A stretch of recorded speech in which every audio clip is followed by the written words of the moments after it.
Então, a gente está fazendo nessa semana uma espécie de mini curso de sistemas dinâmicos, mas eu queria fazer um pouco de explicação sobre como que esse mini curso está sendo planejado e feito. Normalmente, quando a gente faz, né, apresentação de um tema de pesquisa, a gente sempre procura mostrar aquilo que está no topo do edifício. Ou seja, a gente sempre procura mostrar, eu comentei isso, eu falei que eu ia ser breve na aula passada, a gente sempre procura mostrar as relações que tem com a teoria dos números, pelo glamour que a teoria dos números tem na matemática, e a gente procura mostrar como é rico, como tem aplicações, e às vezes também a gente procura mostrar os resultados mais elementares, aquelas coisas que a gente consegue demonstrar com todos os detalhes e exibir para vocês, aquelas coisas que conversam mais com as coisas mais da graduação e tudo. E nessas 3 aulas, como era pouco tempo, eu decidi fazer uma coisa que não tem nada a ver com nenhuma desses 2 caminhos de se apresentar um tema de pesquisa que eu mencionei antes. Até porque esses grandes teoremas, né, toda a área de pesquisa, você pode fazer uma analogia como se fosse um grande edifício, e ela tem o seu topo onde são os grandes problemas, as grandes perguntas que têm conexões com outras áreas da matemática, aqueles problemas que estão em aberto, que foram conjecturados por grandes matemáticos ou matemáticas do passado, aqueles resultados mais celebrados. Só que esse edifício, ele é construído tijolo por tijolo de exemplos, de pequenos lemas, de teoremas, de conceitos fundamentais, de perguntas não respondidas. Tem pequenos buracos nesse edifício que estão, às vezes, comprometendo um pouco a estrutura, mas não muito, e que estão ali para serem preenchidos, que precisam ser preenchidos e que vão certamente fortalecer esse edifício e aumentar o nosso entendimento. E 90%, talvez até mais, do trabalho que se faz de pesquisa, seja você um aluno de doutorado, seja você um pesquisador mais experiente, 90% do trabalho vai ser nesse miolo do edifício, vai ser você tentando colocar esses pequenos tijolos, vai ser você tentando entender um lema pequeno, vai ser você tentando entender um exemplo, vai ser você estudando problemas que são inerentes a uma coisa que você está mergulhado dentro faz meses, tá? São raros os momentos onde a gente está, de fato, tocando no topo do edifício, simplesmente porque você precisa subir até lá. E a coisa aqui, e o que eu acho que faz o trabalho ser divertido, faz o trabalho ser interessante, faz o trabalho ser profundo e relevante acima de tudo, é que a gente não está subindo esse edifício só para chegar no topo. Eu acho que a caminhada até lá em cima, ela tem tudo isso que eu falei, todos esses adjetivos que eu acabei de mencionar. E eu queria mostrar para vocês justamente uma coisa que está bem no meio, né, da área de sistemas dinâmicos, uma coisa jogada ali bem no meio, perdida, né, entre esse oceano enorme de coisas e conceitos e teoremas, para mostrar para vocês um pouco como seria mais o trabalho mais cotidiano, o trabalho mais próximo da gente, sabe? Então, a escolha do tema e a maneira como eu estou apresentando o tema aqui nesses 3 dias, ela está motivada um pouco por essa decisão de fazer as coisas desse jeito, tá? Na aula passada, eu apresentei para vocês, além de introduzir um pouco o que é a área de sistemas dinâmicos, o que se estuda em sistemas dinâmicos, eu apresentei um objeto fundamental em sistemas dinâmicos, que são as rotações irracionais e racionais, tá? Então, esse é um exemplo fundamental por inúmeras razões.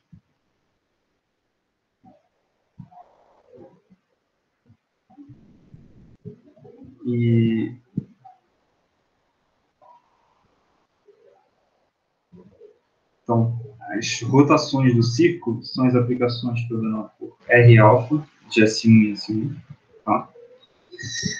Que pega a cada ponto T do círculo, que vai ser interpretado como um ângulo no círculo unitário do plano complexo, tá? Então, você tem aqui o 0 a cada ponto T. Eu vou associar T mais alfa módulo Z, que consiste simplesmente em você rodar por um ângulo constante fixado, tá, de alfa. Então, esse pontinho aqui é o ponto R alfa de t. Okay?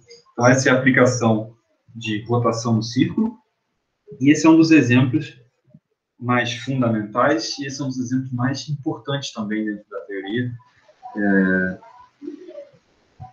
por inúmeras razões. Primeiro porque esse é um exemplo onde a dinâmica é muito bem compreendida. Eu mostrei para vocês na aula passada, pelo menos um esboço, de como você pode compreender completamente a dinâmica das rotações, dependendo do tipo de ângulo de rotação. Se ele for racional, você tem um comportamento; se ele for irracional, você tem um outro comportamento completamente diferente. Tá?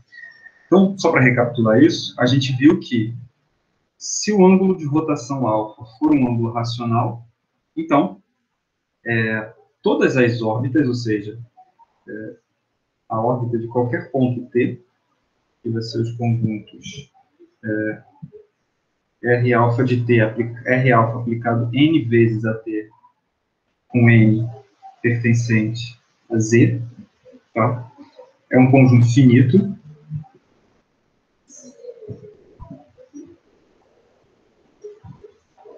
com q elementos, onde alfa igual a p sobre q. O q é o denominador do ângulo de rotação, e a órbita de um conjunto, nesse caso, a órbita de um ponto, é apenas um conjunto finito. A gente diz, no jargão, na terminologia de sistemas dinâmicos, a gente diz que as órbitas, por uma rotação de ângulo racional, são todas órbitas periódicas. Porque você vê exatamente esse comportamento periódico. Você roda, por exemplo, se você tem uma rotação de ângulo π sobre 4, né, em qualquer ponto onde você está, você roda 90 graus, 90 graus, 90 graus, 90 graus, você volta para o mesmo lugar de onde você começou. Tá? Se eu tenho uma rotação de 120 graus, acontece a mesma coisa, só que às vezes, não sei se 120 é exatamente isso, 120 ainda é muito, 360. Se eu tenho uma rotação, sei lá, de 140 graus, vai acontecer a mesma coisa, só que eu tenho que dar mais voltas até voltar para o mesmo ponto de onde eu comecei. Tá? Mas as órbitas sempre vão ser um conjunto finito. E aí, isso que é interessante, porque toda órbita é um conjunto finito, então toda órbita é periódica, e o período, que é o tempo que ela leva para fechar, é o mesmo para todos os pontos. Então, esse é um comportamento muito bem estruturado. E quando o ângulo de rotação é irracional, aparece um comportamento que é aparentemente um pouco mais caótico do que o comportamento que a gente vê na rotação racional. Tá? Se o ângulo de rotação é irracional, então toda a órbita é um conjunto infinito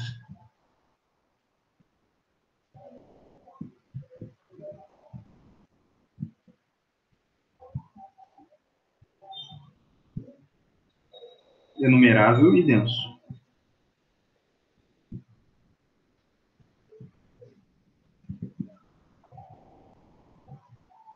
Tá?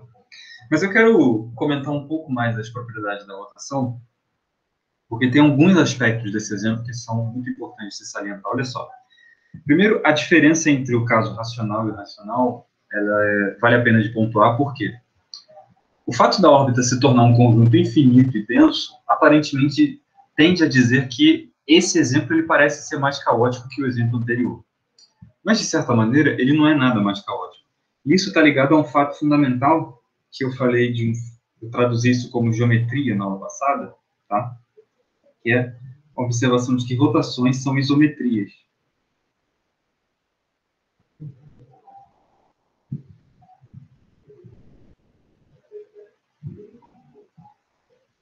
Se eu meço, seja dados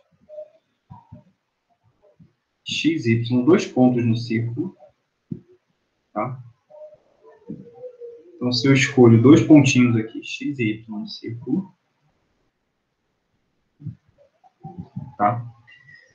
Se eu considerar esse segmentinho aqui, o segmento de círculo, né? O segmento que liga x a y no círculo, e eu aplicar a rotação a esse segmento, Por exemplo, imagina que a minha rotação R alfa leva esse segmento nesse segmento aqui. Então, aqui eu vou ter R alfa de X, e aqui no outro extremo do segmento eu vou ter R alfa de Y, tá? O comprimento desses dois segmentos, ele é exatamente o mesmo, porque quando eu faço uma rotação, eu não distorço o comprimento do segmento que eu estou aplicando a função, certo? Em outras palavras, dado x e y no círculo, a distância entre R alfa de x e R alfa de y é igual à distância de x e y.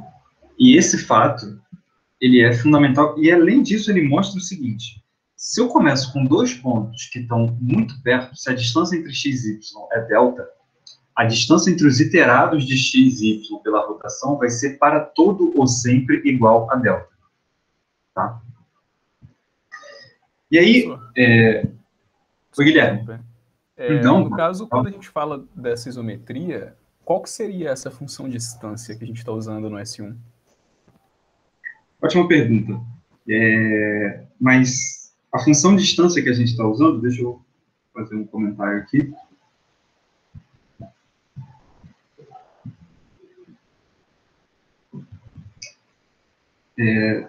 S1 é um espaço métrico.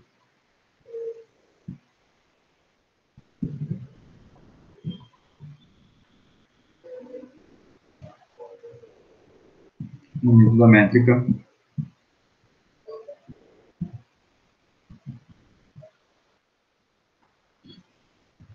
Lembra que S1 é o conjunto das classes de equivalência pela relação x é equivalente a y em R, se a diferença entre x e y é um inteiro, né?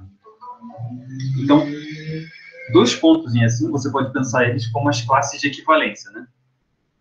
Então, eu posso dizer que a distância entre a classe de x e a classe de y, eu vou colocar como sendo a distância entre x tio, y tio, onde,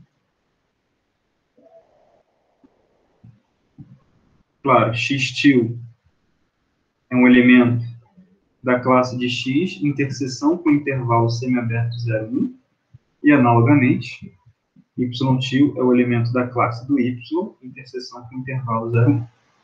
Lembra do exercício da prova, que contou para a gente que quando você introduz essa relação de equivalência em R, dado qualquer classe de equivalência, existe um único representante no intervalo 0, 1. Então, você pode medir a distância entre duas classes como a distância entre esses dois representantes. E isso é uma métrica porque, essencialmente, todas as propriedades vão ser herdadas da métrica que a gente tem no 0, 1.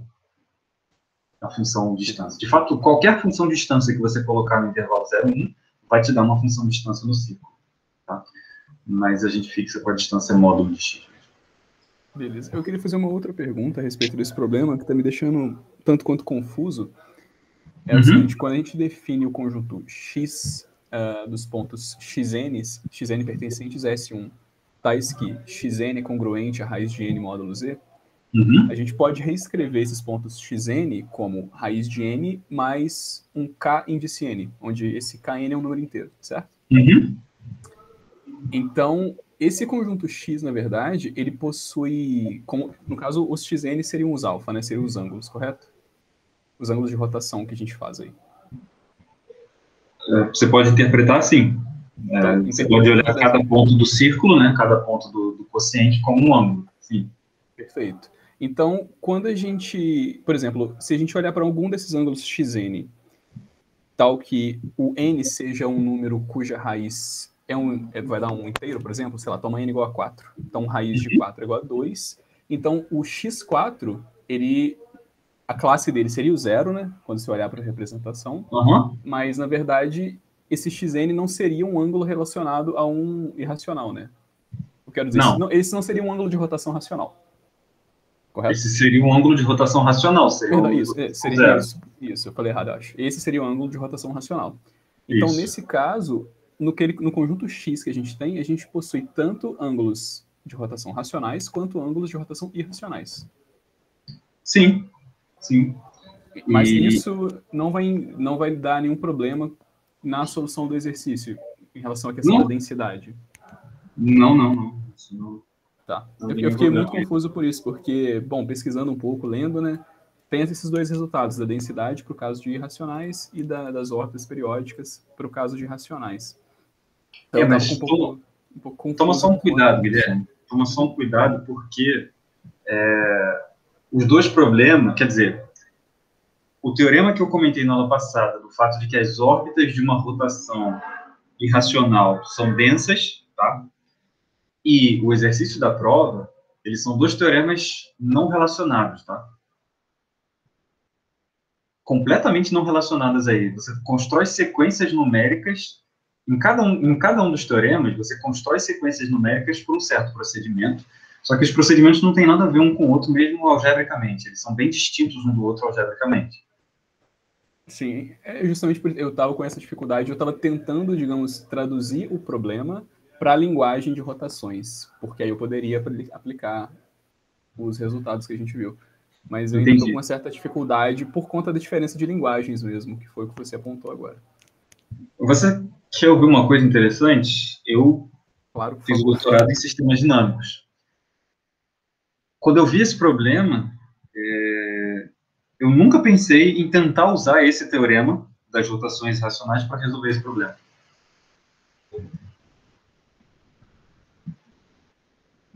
E essa é uma coisa que eu acho interessante, ou seja, cada um tem um olhar sobre os problemas, né? Eu acho isso muito magnífico. E eu acho que a matemática ela se beneficia muito disso, de se tornar muito rica, porque cada ser humano dá o seu olhar para os teoremas e cada ser humano busca do seu jeito fazer as demonstrações. Mas eu não sei se a sua estratégia ela é factível ou não. Eu realmente não faço a menor ideia se a sua estratégia pode dar certo ou não. Beleza. Bom, isso já me ajuda, porque eu estava achando que a intenção do problema era justamente fazer, digamos, essa tradução da linguagem puramente algébrica da nossa relação para rotações olhando para os xn enquanto ângulos de rotação. Mas... Entendi. Mas a sequência xn construída no exercício, a priori, ela não é... Os pontos xn não são os pontos da órbita de uma rotação. Eu acho que... Uhum. Eu acho que isso é falso, tá? Tá. Beleza, obrigado. Já ajudou bastante. A segunda observação que eu queria fazer, eu acho que puxando um pouco o gancho da pergunta do Guilherme, é que, em relação à sequência raiz de n, esse é um comentário off-topic, mas tem a ver com a pergunta do Guilherme, é que, se você considera a sequência raiz de n, tá? A sequência de números reais raiz de n, só tem duas possibilidades. Ou raiz de n é natural, com n natural, né?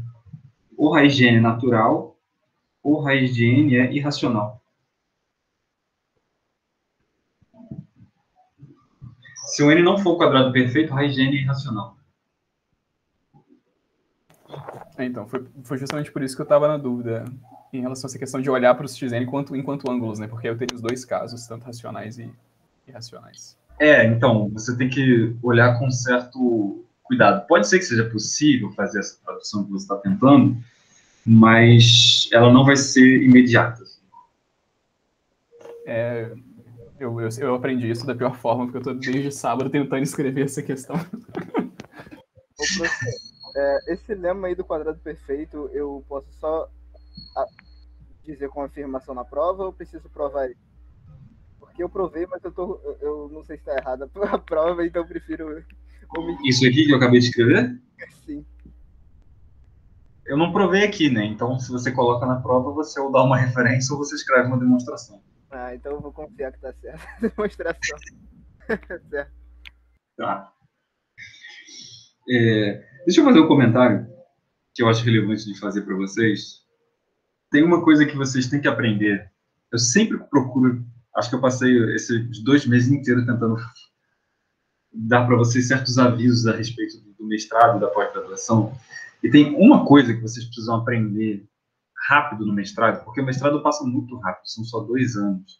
Você acaba sofrendo ou não se formando adequadamente se você não aprende isso logo no começo. Quando a gente estuda na escola, na graduação, a gente acaba criando uma certa dependência em relação ao professor. No sentido de que a gente acaba sempre precisando do aval do professor para fazer as coisas acontecerem. Só que quando você chega no mestrado, esse é o momento de você, essencialmente, voar sozinho, de você aprender sozinho, de você desenvolver a sua criatividade. O papel dos professores no mestrado, ele muda um pouco. Ele não vai ser mais aquela pessoa que vai, para usar uma metáfora muito exagerada, segurar você na mão e te conduzir. Ele vai ser uma pessoa que vai te guiar, vai te orientar. Ele vai ver você trilhando os caminhos e vai falar, olha, esse caminho aí que você está indo, eu já peguei ele vai terminar assim, assim, assado. É sua escolha, você pode ir, mas eu posso te adiantar um pouco o que você vai encontrar lá. Aquele outro caminho ali eu peguei, cheguei em tal lugar, um lugar bom. Esse lugar aqui que você tá, desse caminho que você está indo, é um lugar ruim. E não é muito mais do que isso o papel de um professor na pós-graduação, especialmente no mestrado. E é por isso que vocês têm um orientador, para orientar vocês num tema de dissertação. E o quanto antes vocês aprenderem a errar, a cair, a ver onde que está o seu erro, a se levantar e tentar fazer de novo, e quanto mais cedo vocês desenvolverem essa resistência, né, primeiro perder o medo, né, de se jogar sozinho, de tentar uma solução, e ela pode estar errada, e você tenta, e se você não consegue achar o erro, se você não consegue alguém algum colega que troque uma ideia com você para você achar o erro, você se arrisca, corre o risco, mas de cabeça erguida. Eu acho que quanto mais cedo vocês desenvolverem isso e forem fazendo isso cada vez mais conscientes, cada vez mais seguros, melhor vocês vão aproveitar o mestrado. Então, eu acho que isso é muito importante. Nesse sentido, eu acho que a dica concreta seria, procura sempre trazer para as aulas, isso não é só para esse curso, todos os cursos que vocês forem fazer daqui em diante, procura trazer perguntas precisas, perguntas específicas, perguntas do tipo, tal teorema é verdade? Existe contra-exemplo para isso ou aquilo? Tá? Perguntas que digam respeito a fatos matemáticos que vocês não saibam a veracidade. Procurem sempre formular as suas perguntas nesse formato. Tá? Tentem sempre evitar perguntas do tipo, eu posso ir por esse caminho aqui? Porque tem uma diferença de comportamento, tem uma diferença de atitude quando você formula a pergunta do segundo jeito, que foi esse último que eu falei, e quando você formula a pergunta simplesmente perguntando para outra pessoa se ela sabe se determinada conjectura é verdade ou não. Tá? Porque quando você pergunta, eu posso ir por esse caminho, você está essencialmente querendo confiança. Pode ser que nem seja conscientemente, pode ser inconscientemente você está inseguro buscando confiança. E às vezes isso é muito inconsciente, passa muito despercebido, mas a acumulação disso pode ser perigosa. Tá? E não é à toa que tem muitos casos de ansiedade e depressão na pós-graduação. Eu acho que esses são caminhos que podem, de fato, acontecer, e por razões completamente naturais. Mesmo vocês estão num ambiente super de pessoas agradáveis, de pessoas que são gentis com vocês, que tratam bem, que são sérias, que trabalham seriamente com você, isso pode acontecer. E justamente, eu gosto sempre de comunicar e de insistir com vocês, de vocês buscarem essa autossuficiência matemática, porque isso é uma das coisas que mais evita problemas desse tipo de ordem, tá? Então, eu acho que essa dica ela é muito valiosa nesse aspecto. Sempre vocês pensarem que, bom, preciso perguntar uma coisa para alguém, não precisa ser só um professor, não, pode ser um colega, alguém que você está vendo no corredor, um outro professor que você está vendo no corredor. Isso tem a vantagem de que uma pessoa que não é muito próxima de você, ela vai se sentir muito mais confortável de te responder. Se você pergunta, poxa, eu estava pensando aqui, será que o somatório de 1 sobre P com P' elevado a sei lá o quê, converge ou diverge? Você sabe isso? O máximo que vai acontecer, a pior coisa que pode acontecer, é a pessoa responder, não sei, nunca pensei sobre isso, tá? E, na verdade, isso é o mais comum de acontecer. Mas, às vezes, a pessoa te dá uma dica, às vezes a pessoa sabe, já te diz, eu vi isso no livro, e aí você vai trilhando você mais sozinho do que qualquer outra coisa, você vai trilhando o seu caminho, tá? Então, fica aí essa sugestão. Ok? Alguma pergunta, pessoal, em relação à matemática que a gente discutiu até aqui?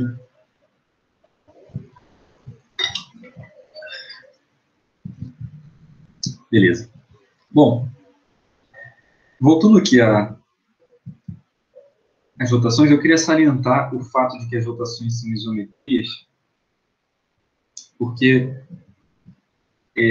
significa o seguinte: olha para esse desenho que está aí na direita da tela. Tá? Você tem um círculo, você tem um pequeno intervalo no círculo. Se eu começar a iterar esse intervalo pela rotação, ele nunca vai se distorcer de tamanho. Tá? Eu posso fazer um fluxo suspensão com a rotação. Lembra que na aula passada a gente aprendeu esse procedimento, né, de, a partir de uma dinâmica em tempo discreto, obter uma dinâmica em tempo contínuo. Né?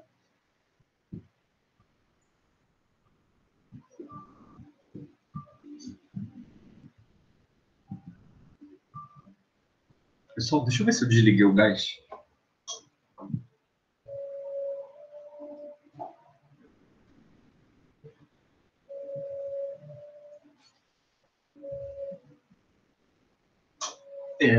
Coisas da quarentena. Eu fiz um bolo antes de começar a aula. Eu não sabia se eu tinha desligado. Eu tinha tirado o bolo assim que quase antes de chegar aqui. Bom, a gente aprendeu os fluxos de suspensão, que são um procedimento para você, a partir de uma dinâmica em tempo discreto, obter uma dinâmica em tempo contínuo. Tá? Tem um tipo de fluxo de suspensão que eu não dei muita bola para ele, porque eles são exatamente o tipo que não nos interessa, mas eu vou falar deles agora, porque eles são o tipo mais simples de fluxo de suspensão, e eles dão origem a comportamentos dinâmicos, e na verdade, a pergunta que eu formulei no final da aula passada, ela se justifica justamente por: será que é possível, a partir da modificação desse exemplo que eu vou contar agora, você produzir um comportamento diferente? Tá? Bom, então, esse tipo de exemplo é o fluxo de suspensão com tempo de retorno constante. Nesse caso, você vai considerar a função tal de S1 em 0,1, em 0 mais infinito, tá? Que leva a cada x, a cada t do círculo, função tal constante igual. Tá? Nesse caso, você pode desenhar o fluxo. Esses desenhos que eu fiz, que eu estou fazendo aqui, e o desenho que eu fiz na aula passada, é um desenho apenas esquemático. Tá? O fluxo de suspensão, você pode interpretar ele da seguinte maneira. Eu começo com um ponto aqui, T, e aí eu subo até atingir o gráfico da função tal, né?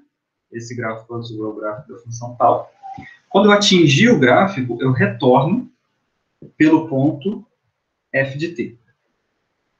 Tá? Então, eu tenho uma transformação f de S1 em S1, que você pode pensar como sendo uma rotação. Tá? E aí, passou 1 segundo e eu retornei no ponto f de t. Aí eu vou caminhar aqui. Vou caminhar mais 1 segundo. E eu vou retornar no ponto agora f2 de t. E assim por diante. Tá? Então, esse é o fluxo suspensão com tempo constante. Uma coisa que esse fluxo tem é que, nesse caso, o espaço quociente, né, lembra que a gente introduz uma relação de equivalência onde a gente identifica os pontos em cima do gráfico, né, o ponto x, tal de x, né, vai ser identificado com o ponto f de x0. Tá? Nesse caso, quando eu passo o quociente, né, essa dinâmica que está acontecendo aí, que está esquematizada nessa figura, na verdade é uma dinâmica do tórax. Então, a variedade na qual estou trabalhando é o tórax. E você pode pensar que eu tenho esse círculo aqui, e todo ponto, ele retorna ao círculo, tá? Depois de um tempo constante. Então, esse tempo de retorno aqui é igual para todo mundo, tá?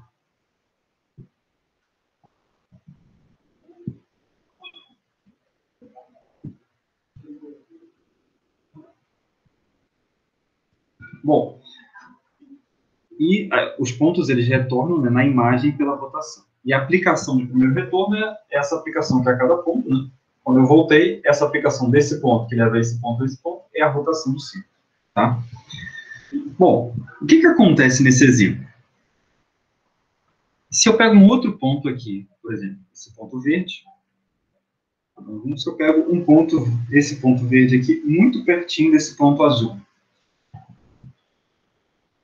O ponto verde, ele vai levar exatamente 1 segundo para chegar aqui em cima, né? Ele vai levar o mesmo tempo que ele leva, que o ponto azul levou. Depois ele vai retornar aqui, né, no ponto F de T. E agora, como a rotação dá uma isometria, né, a distância entre os retornos é sempre igual, porque a distância entre os iterados de 2 pontos pela rotação é sempre igual. Então, toda essa trajetória aqui pelo fluxo, a trajetória verde e a trajetória azul, quando você medir a distância entre, se eu olhar aqui, se eu pegar um ponto qualquer na trajetória, por exemplo, esse ponto aqui, eu tenho um fluxo de suspensão, esse aqui é o φt de x, esse outro ponto aqui é um iterado no mesmo tempo, φt de y. Okay? Nesse exemplo,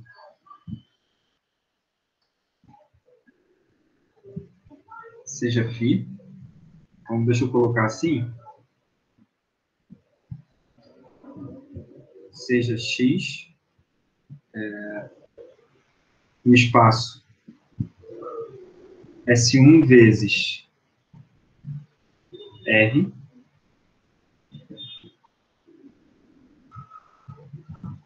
quocientado pela relação de equivalência, onde eu vou identificar x, tal de x, eu vou identificar com f de x, 0. Ok? Então, e seja φt de R vezes x, em x, o fluxo suspensório.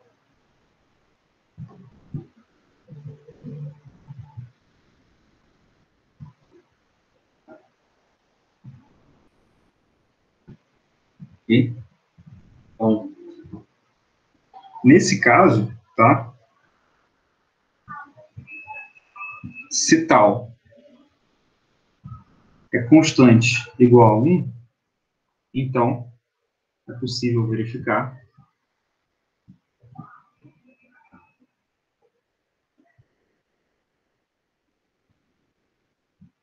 que x é o toro T2, tá? Que é essa figura aqui de uma rosquinha, okay? E para todo x e y pertencente a T2, vale que a distância entre φt de x e φt de y é igual à distância entre x e y. Tá? Na verdade, aqui, eu estou sendo um pouquinho rápido, tá? O espaço aqui é mais ou menos esse, não é bem esse aqui, não, tá?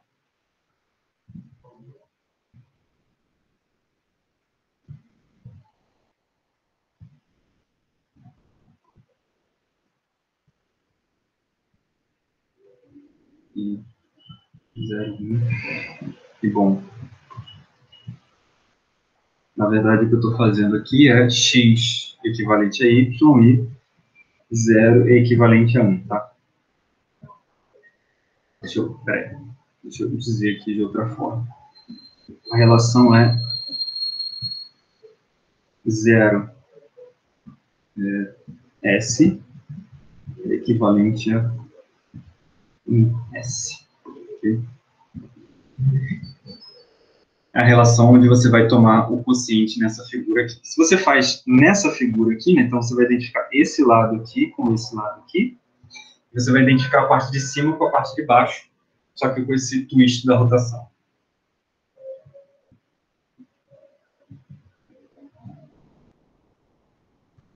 Bom, o ponto crucial que eu quero comentar aqui apesar de eu omitir esses detalhes técnicos, o ponto crucial que eu quero comentar é justamente quando a gente chega nessa igualdade aqui. Tá? Quando você tem uma suspensão que... Deixa eu deixar claro quais detalhes técnicos eu estou omitindo. Eu estou omitindo os detalhes técnicos de qual é o espaço exatamente no qual eu estou trabalhando. A gente pode visualizar o espaço dessa maneira como está o desenho aqui. Você começa na parte de baixo, tá? E você pega um ponto, você começa a subir com ele com velocidade constante até você atingir o topo. Quando você atingir o topo, você volta para a parte de baixo, tá?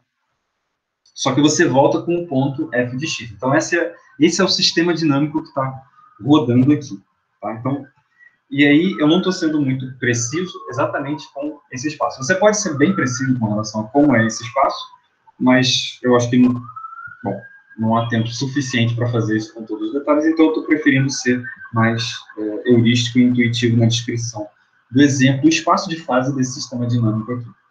Dito isso, eu queria chamar a atenção para esse fato que eu comentei, de que as rotações são uma isometria.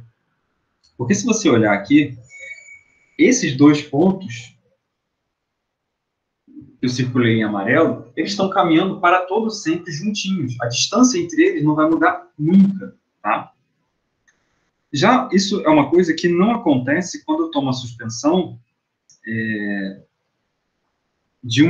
com uma função tempo de primeiro retorno, que é diferente de uma função constante, tá? Ou seja, quando a função tempo de primeiro retorno ela é diferente de uma função constante, a expectativa é que a gente consiga ver alguma separação de órbita, tá? Então, deixa eu dizer isso com palavras.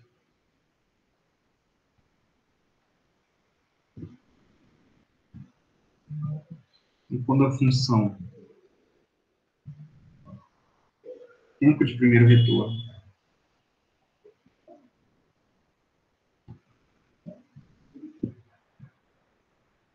é constante, as órbitas nunca se separam.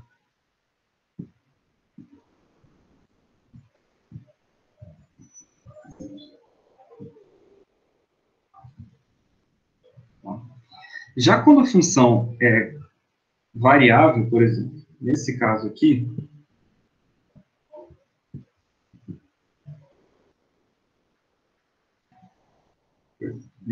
vamos supor que essa é a função tal, tá?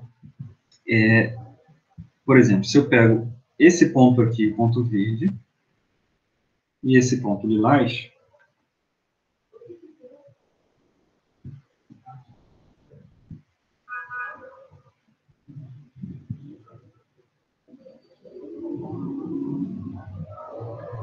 o que ocorre? Quando o ponto verde vai subindo, o ponto lilás vai subindo também. E eles vão subindo juntinhos, né, com a mesma velocidade. Tá? Só que o que acontece? Ao chegar no topo, o ponto verde ele vai chegar no topo antes, quer dizer, agora eu me perdi aqui.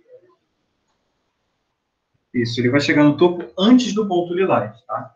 Então, como é instantâneo, né, o retorno, o que acontece? Se você olha, agora eu vou tentar dar o zoom. Quando o ponto verde chegou, eles estavam com a mesma velocidade, né? Eles estão nessa altura aqui, nessa altura amarela, esses dois pontos, eles chegaram juntos ao mesmo tempo nessa linha amarela. Só que no momento em que ele chegou no momento em que o ponto verde chegou nesse ponto amarelo, tá? Na verdade ele voltou para cá. É a imagem dele pela rotação. E aí você tem esse tempo aqui que esse comprimentinho do segmento lilás vai ser, eu vou enxergar ele aqui com o ponto verde subindo exatamente aquele comprimentinho. Tá?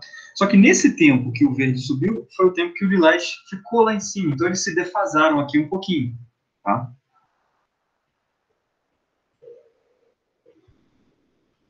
Bom, e aí você percebe o seguinte, rolou essa defasagem aqui depois de um retorno. Tá?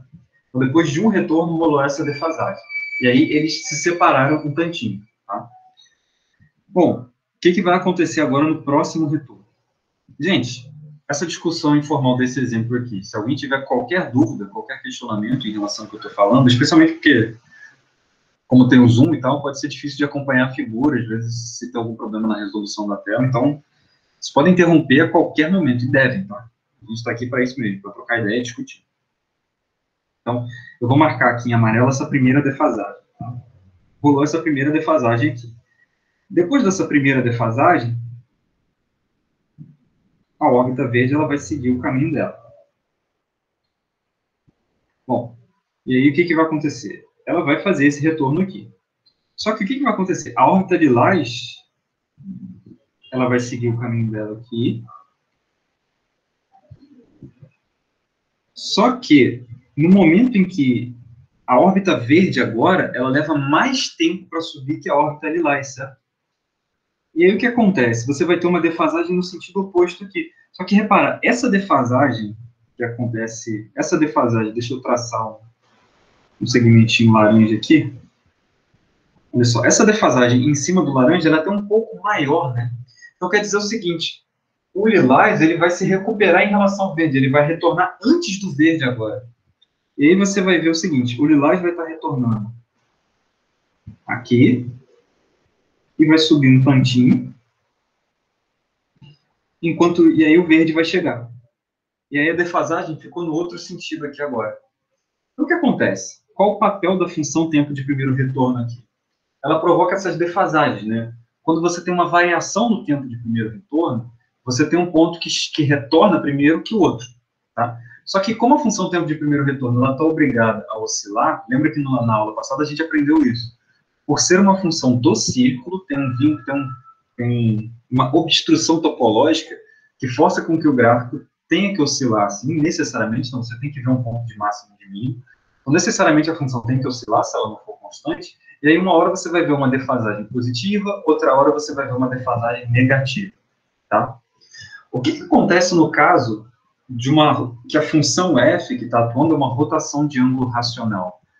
Essa órbita verde e a órbita lilás vão ser conjuntos finitos aí, tá? Então, essas oscilações, você pode sempre escolher pontos. Na verdade, vão acontecer duas coisas, tá? Na rotação racional. Você pode escolher tanto pontos que vão eventualmente se separar, ou seja, a distância entre eles vai aumentar tanto quanto você queira, porque você pode escolher... quer dizer, eu estou confundindo as coisas aqui, gente, perdão. Deixa eu fazer um comentário aqui.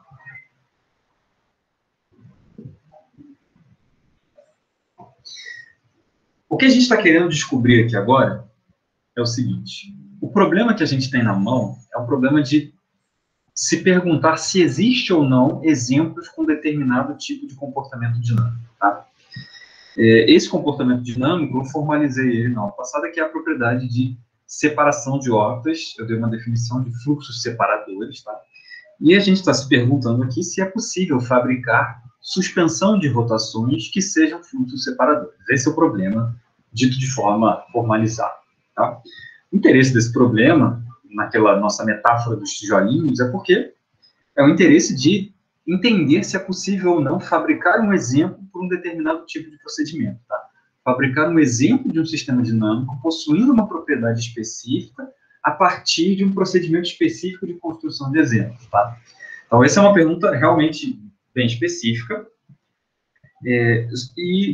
ou seja, bem do cotidiano do trabalho de um dinamicista ou de uma dinamicista. Bom, deixa eu comentar um pouco mais profundamente sobre essa pergunta. Então, já que a gente está debruçado em cima dela, para você se perguntar se é possível ou não fabricar uma suspensão de uma rotação com essa ou aquela propriedade dinâmica, sejam quais forem as propriedades, tá? O que você tem para jogar? Tá? O que você tem de flexibilidade? É a função tempo de primeiro retorno. A função tempo de primeiro retorno é flexível.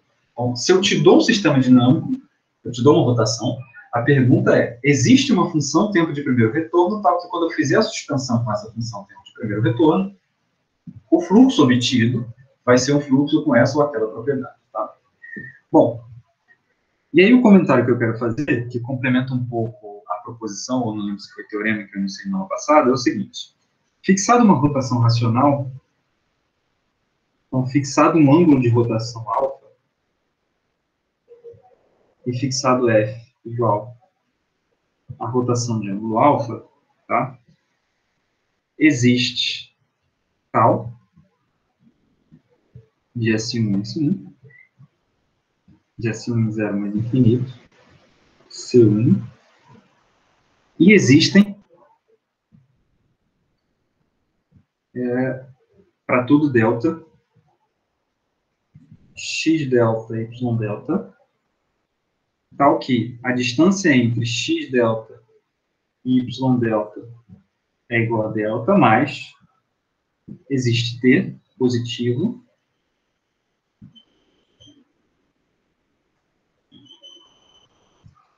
tal que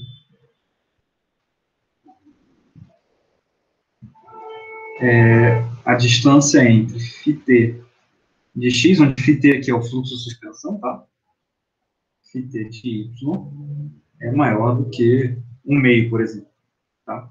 Ou seja, repara, você está conseguindo uma separação macroscópica. Os pontos, eles começam muito pertinho, tá? Arbitrariamente perto. O delta pode ser tão pequeno quanto você queira, e eventualmente você vê uma separação muito maior do que esse delta, tá?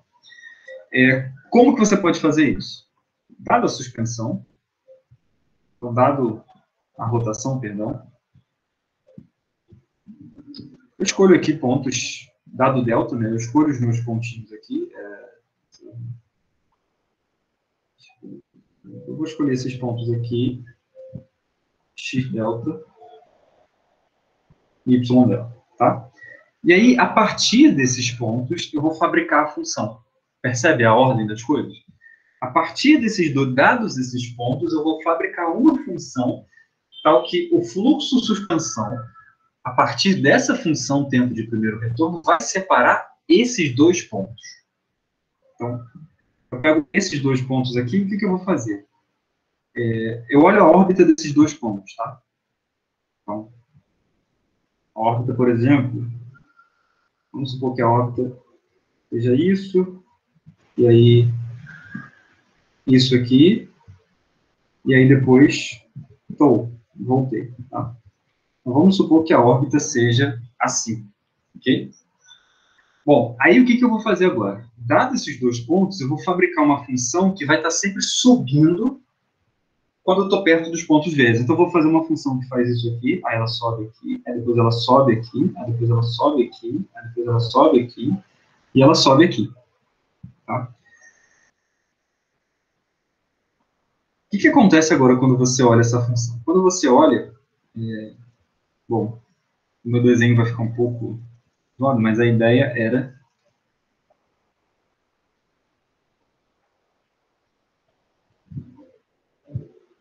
que, se eu olhar, olha só, a imagem do x, a imagem do y, ou seja, o y leva mais tempo para retornar que o x. Depois, quando você olha o f de x e o f de y leva mais tempo para retornar que o x. Depois, o f2 de x e o f2 de y, o f2 de y leva mais tempo para retornar que o y, tá? E assim por diante, tá? O f3 até o primeiro retorno. Tá? Esse aqui é a última interação do primeiro retorno, tá? Então, o y vai levar mais tempo para retornar que o x também, tá? Bom, o que isso significa? Significa que a cada retorno, como o x retorna mais rápido, tá? Você tem uma defasagem do x em relação a y a cada retorno. Essa defasagem vai se acumulando, se acumulando, se acumulando. Então, à medida que eu vou rodando x e y, como a órbita é finita, né? São órbitas periódicas, essa defasagem vai se acumulando e crescendo. Mas o ponto importante é, para esses dois pontos, eu fabriquei uma função tempo de primeiro retorno tal que o fluxo separa esses dois pontos. Ok? Essa é a particularidade aqui. Alguma pergunta, pessoal?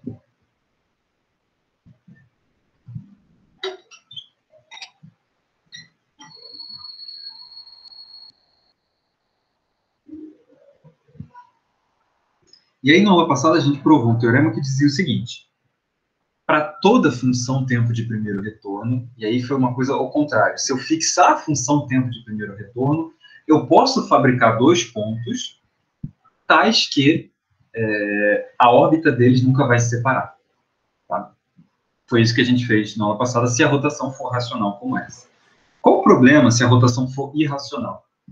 Se a rotação for irracional, mesmo essa construção aqui, ela não é possível de fazer. Porque como a órbita é densa, eu não tenho controle, eu não posso fabricar uma função que evita que é crescente sempre onde está o x e o y. Porque o x e o y vão começar a se espalhar por toda a parte. A função não vai poder ser crescente em toda a parte, porque como ela é suave, ela tem que crescer e depois decrescer. Ou seja, nem essa construção aqui é possível no caso da rotação racional. Tá? Bom, então, deixa eu falar um pouco, sair um pouco da análise e falar um pouco mais especificamente sobre sistemas dinâmicos, tá? Deixa eu relembrar o problema.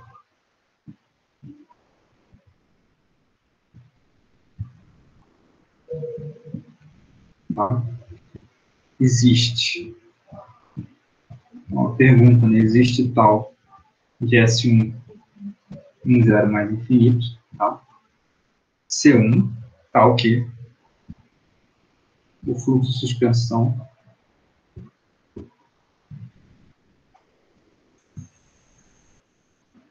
de R alfa de S1 em S1 com alfa irracional seja um fluxo separador.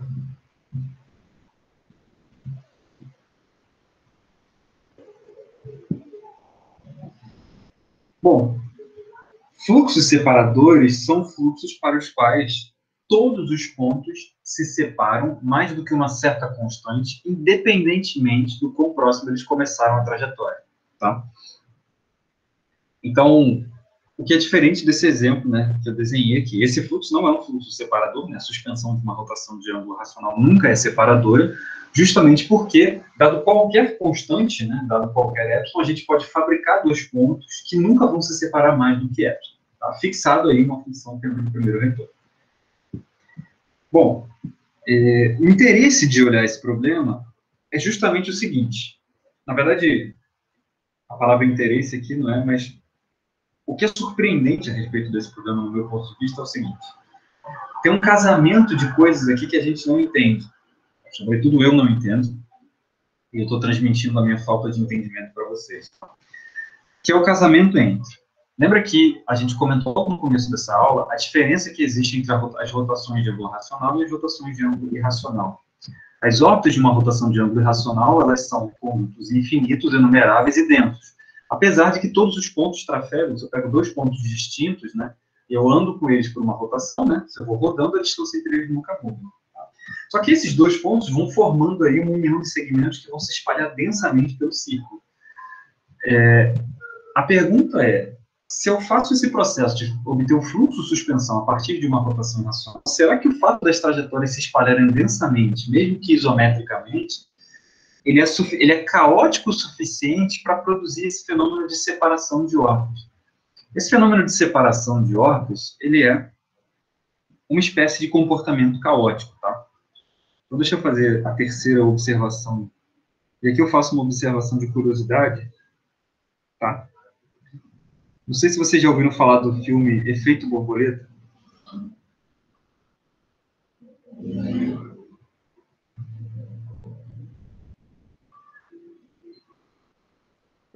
O efeito borboleta é um fenômeno natural, é um fenômeno da natureza que, na verdade, não sei se é um fenômeno da natureza, mas é uma ideia científica que surgiu mais ou menos nos anos 60, que diz mais ou menos o seguinte: condições iniciais distintas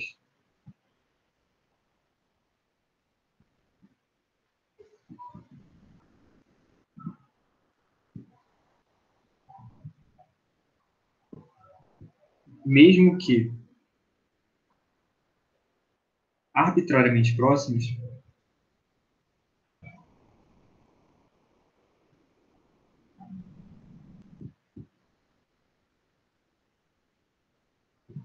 produzem comportamentos de longo prazo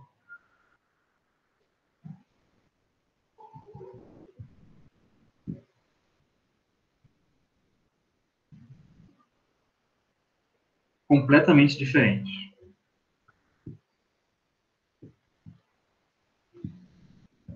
Bom, e aí tem uma coisa que é relevante cientificamente até fora da matemática, que é, quando você faz medições, você nunca faz medições exatas, as medições são sempre aproximadas, tá? Todo equipamento que faz uma medição, ele tem um limite de precisão. Então, o valor real, ele é sempre uma pequena perturbação, ele está sempre, não é necessariamente, ele não é o valor que você está medindo, o valor que você está enxergando ali no visor da sua medição.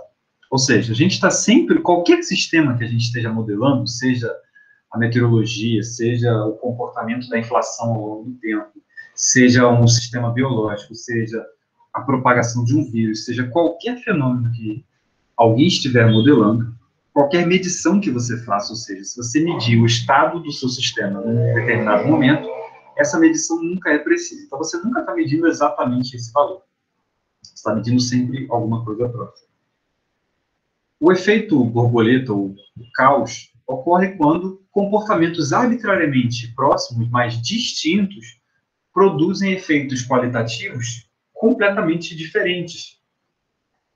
E aí, esse filme Efeito Borboleta, para quem nunca viu, conta a história de um personagem que pode viajar no tempo e ele tenta voltar no passado para desfazer os erros que ele cometeu no passado.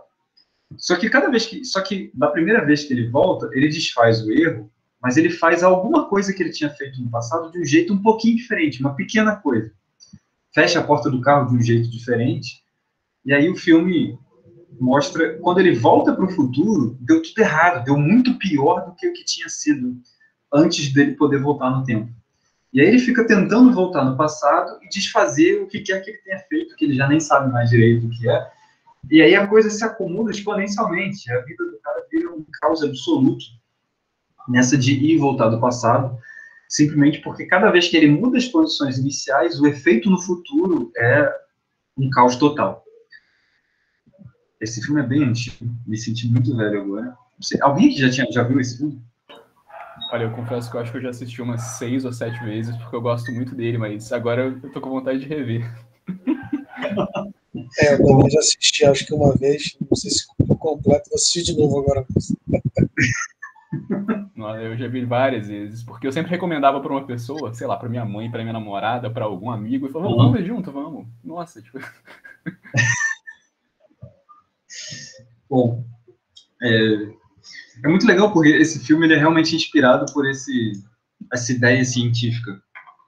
E essa ideia está muito ligada a uma coisa de sistema dinâmico um objeto chamado atrator de Lorentz, que foi um exemplo específico de um sistema dinâmico inventado por um meteorologista. E ele fez simulações numéricas de modelos muito, muito simplificados. Na verdade, se eu não estou contando nenhuma mentira, ia ser sempre o problema de gravar a aula, né, porque vai ficar registrado se eu contei alguma mentira aqui. Se eu não me engano, ele faz algum tipo de discretização da equação de Navier-Stokes, porque, enfim, para fazer versões simplificadas do comportamento meteorológico. E aí ele chega numa equação diferencial ordinária, em dimensão 3, e ele simula no computador essa equação diferencial. E aí, quando ele simula no computador e ele vê o comportamento das órbitas, ele vê um fluxo caótico, ele vê um fluxo no qual o efeito borboleta acontece. Então, a ideia de estudar fluxos separadores, enfim, o interesse e tudo, está ligado a essa ideia científica do efeito borboleta. Definir um fluxo separador é uma maneira de você definir esse efeito borboleta, porque quando você tem um fluxo separador, você tem, dadas duas condições iniciais distintas, que produzem órbitas distintas, né, não vai acontecer o que acontece na suspensão em tempo constante. Né? Por exemplo, na suspensão em tempo constante, você tem duas órbitas duas órbitas distintas, né? Essa órbita verde e essa órbita azul desse desenho são órbitas completamente distintas, mas que elas trafegam sempre juntas, elas nunca se separam, tá? Mesmo que a rotação seja irracional nesse caso, pelo fato simples do tempo de retorno ser constante, tá? Essas órbitas nunca vão se separar. E aí a pergunta é, se eu fizer o tempo deixar de ser constante, se eu produzir uma pequena oscilação no tempo de retorno, se eu fizer ele ficar um negócio assim, por menor que seja essa deformação que eu faça do gráfico da função tal, será que eu consigo produzir o efeito, esse fenômeno de acumulação de defasagens, tá? Porque o que acontece é, como a função, ela ora sobe, ora desce, né? Você, ora tem defasagens que são positivas, ora tem defasagens que são negativas. E aí você começa a trabalhar com uma série onde você não tem nenhum controle sobre o sinal dos termos e sobre o tamanho deles você também não tem muito controle. Você até consegue fazer algum controle, porque a distância entre os pontos vai estar sempre perto, mas você não vai ter muito controle sobre a série. Enfim, eu estou já entrando nas miudezas do problema de análise que bifurca dessa questão, mas é justamente esse é o coração do problema. Esse é um problema de análise, tá? Que tem essa roupagem dinâmica dele. Será que a gente consegue, fazendo uma pequena perturbação de um gráfico constante, produzir um comportamento agora caótico? Repara, eu insisto nisso. O fluxo suspensão de uma rotação irracional, com tempo de retorno constante, ele é um fluxo não caótico, ele é uma isometria perfeita. É um fluxo isométrico. E a gente não sabe se, quando você perturba o tempo de primeiro retorno, se além de perder a isometria, que você vai perder, você também cria um tipo de comportamento caótico.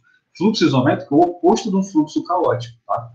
E a pergunta é, será que a gente pode fazer uma pequena perturbação na maneira como a gente está construindo e produzir um comportamento agora completamente distinto, um comportamento caótico, tá? Bom, essa é a pergunta. Essa pergunta ela pode ser reformulada via um problema de análise, tá? Então, deixa eu comentar isso.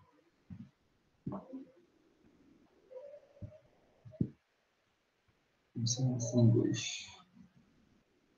Na verdade, deve ser a quarta observação do dia, sei lá. O problema acima. Na verdade, o problema das suspensões de rotações irracionais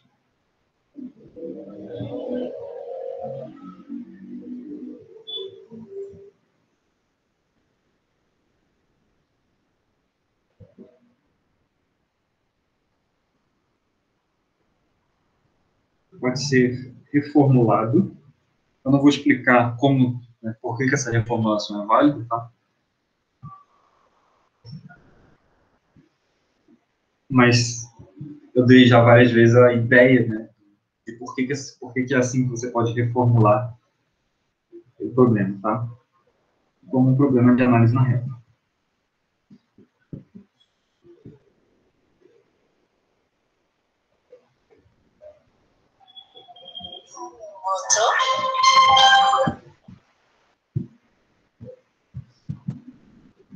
Então,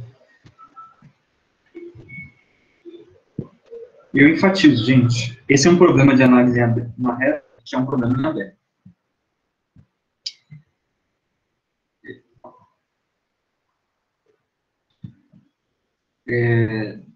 Pergunta, seja tal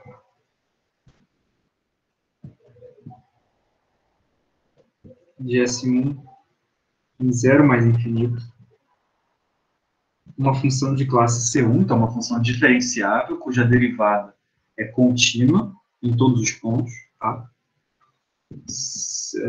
Seja alfa,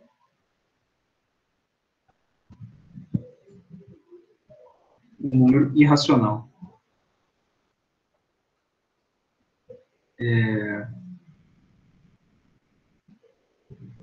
Então, dado epsilon maior que 0, existem xy pertencentes a 0,1, aberto, tá? X diferente de y,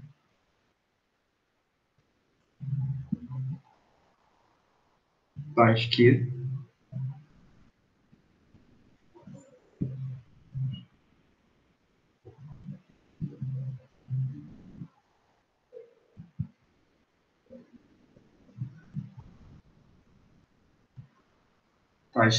o valor absoluto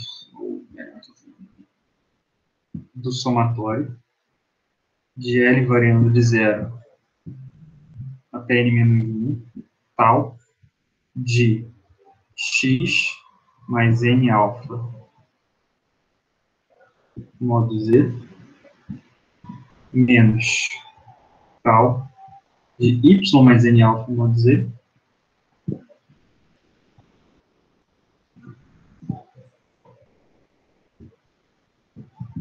mais L alfa, perdão.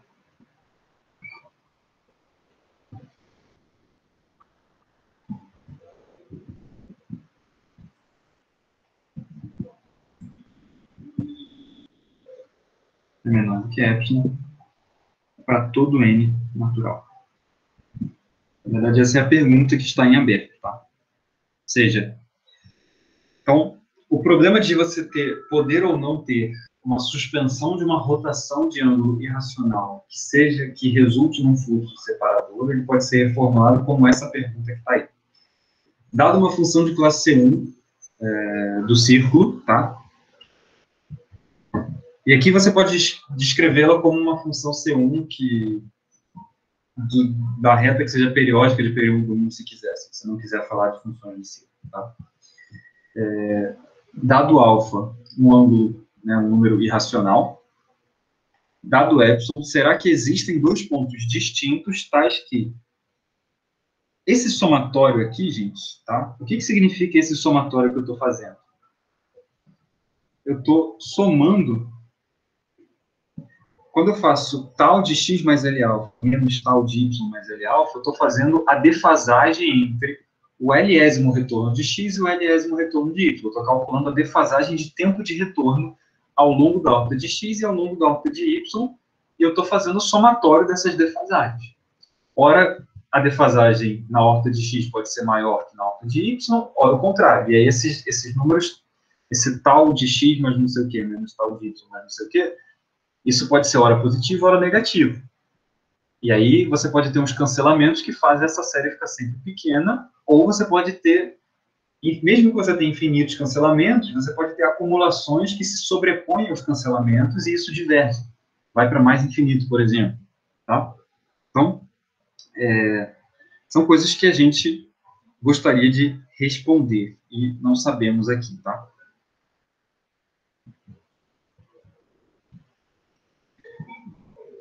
Ok? Então, esse é um problema de análise na reta que implica esse problema, se você der uma resposta afirmativa ou negativa a isso, você responde afirmativa ou negativamente a questão da suspensão de rotações irracionais, tá?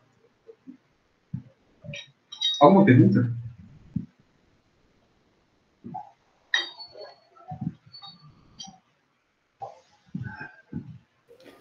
Bom, de alguma forma ou de outra, me parece que essa questão das suspensões, aí, denotadas pela letra tal, né, tem alguma conexão com o problema 5 da prova. Não, assim, é só de curiosidade mesmo, para entender um pouco a interpretação do problema. Então, lá, de fato, tem alguma questão de suspensão, de algum mapeamento que a gente está olhando lá. Tem um somatório que vai de 0 até n menos 1.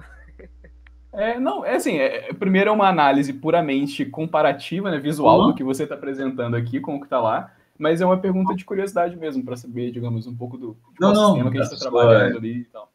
Apesar de eu rir, eu não ri porque a sua pergunta não é justificada, não. Sua pergunta é perfeitamente justificada.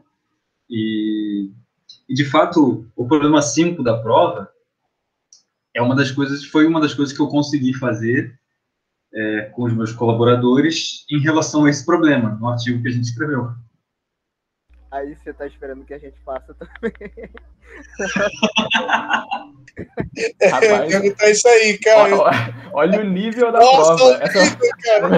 Quanto tempo que vocês demoraram para poder resolver esse problema? Nossa. A prova tinha que ter duração de 1 mês, hein, pelo menos. Era o curso todo, gente.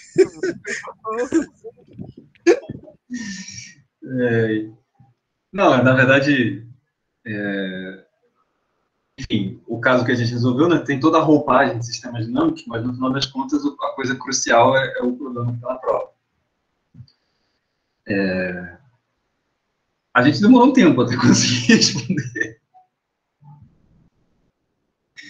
Mas é por isso que a prova vale 13 pontos. Faz sentido, muito bom, muito bom. Não, mas de verdade, eu acho que respondendo assim, seriamente, até mais seriamente a pergunta do Guilherme, existe um caso, na verdade,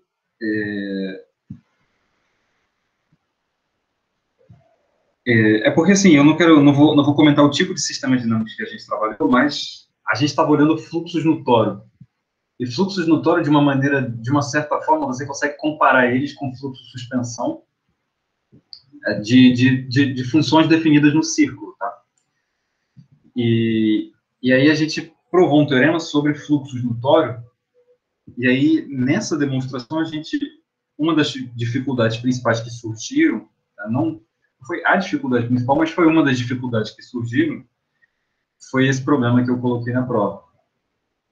A solução não é longa, não, mas, enfim,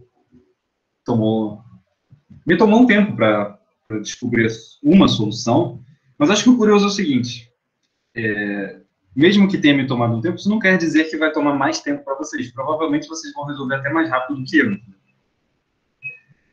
Lembra que eu falei que tem um fator sorte também na pesquisa, ou seja, às vezes, por você ter a sua história completamente diferente da minha, você vai olhar para o problema já da maneira correta.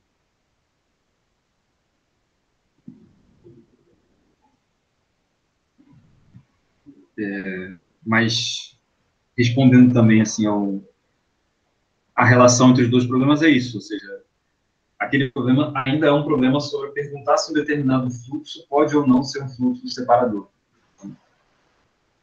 E aquele problema é uma versão disso, essencialmente.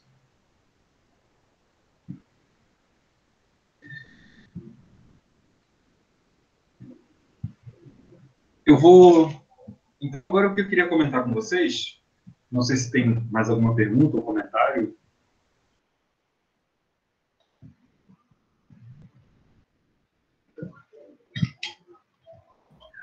Eu tenho umas perguntas que envolvem homeomorfismo. É porque você disse lá sobre o questionamento, e eu tinha algumas perguntas sobre isso, eu não tinha perguntado.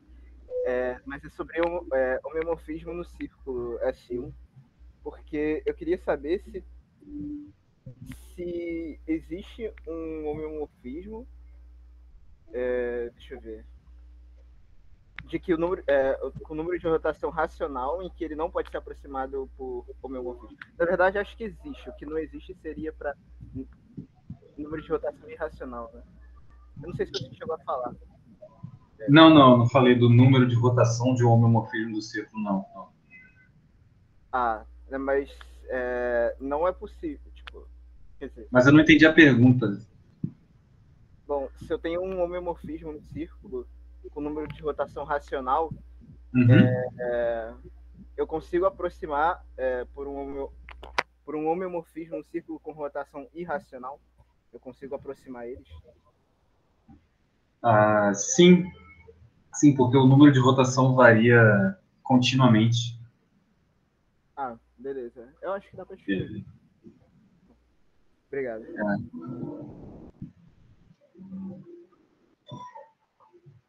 Bom, deixa eu contar então o que a gente sabe sobre esse problema ou sobre coisas parecidas com esse problema, tá? Acho que eu não vou conseguir falar tudo que dá para falar, mas eu vou falar o que é mais relevante. Tá? Deixa eu dar uma definição. A gente pode tentar... Bom, muitas vezes as pessoas confundem sistemas dinâmicos com uma coisa que se chama teoria do caos, que não é uma área da matemática, tá? Mas porque tem muitas definições de comportamento dinâmico caótico em sistemas dinâmicos, tá? Então, por exemplo, quando a gente fala de fluxos separadores, a gente está dizendo condições iniciais arbitrariamente próximas da origem a comportamentos macroscopicamente, a condições futuras macroscopicamente muito distintas, tá? Isso é um tipo de comportamento caótico. Só que você pode se aprofundar, né, nessa questão de separação de órbitas e falar de tipos diferentes de separação de órbitas. Então, tem um tipo de separação de órbitas que é mais profundo, não é mais profundo, mas ele é mais forte do que a propriedade de separação. Tá? Então, seja φ de R vezes x e x, um fluxo num espaço métrico.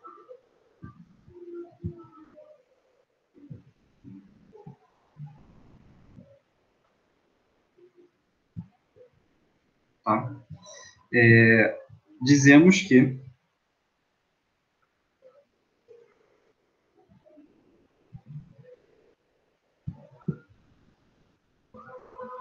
X, que φ, perdão, é um fluxo cinematicamente expansivo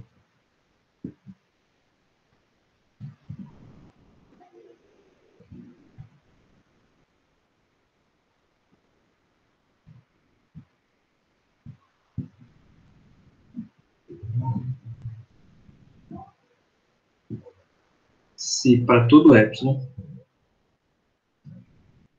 existe um delta maior que zero, tal que se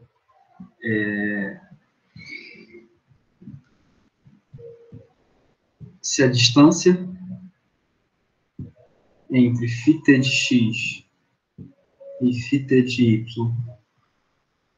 for menor do que ε, menor do que delta, perdão, para todo t real, então existe S pertencente ao intervalo menos ε, tal que y pertence a e y é igual, perdão.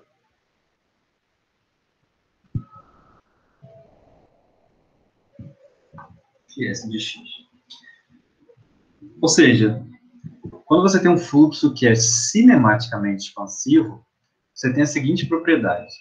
Dado ε, existe um delta tal que se duas órbitas nunca se separam mais do que, se dois pontos nunca se separam mais do que delta, então esses pontos, na verdade, são pontos que estão na mesma órbita, e mais do que isso, a distância orbital, né, a distância temporal de x até y é menor do que ε.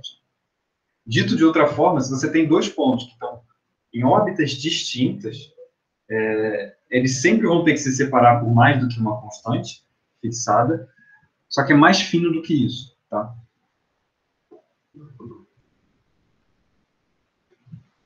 Bom, você tem a seguinte implicação. Em particular, né, se φ é cinematicamente expansível, eu vou abreviar por CE, então φ é separador. E todo fluxo cinematicamente expansível é um fluxo separador, porque na expansão cinemática, você está pedindo que as órbitas se separem, só que você quer que elas se separem de maneira mais fina ainda, tá?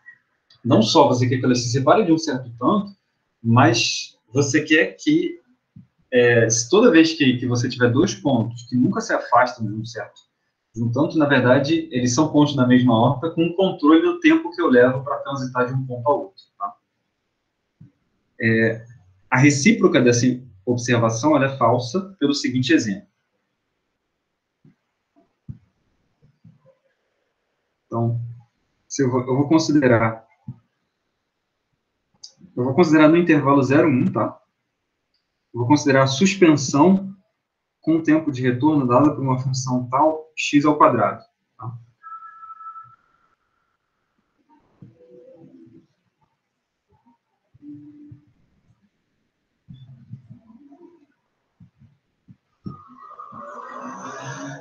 Então, eu vou considerar que o meu espaço vai ser o espaço x, vai ser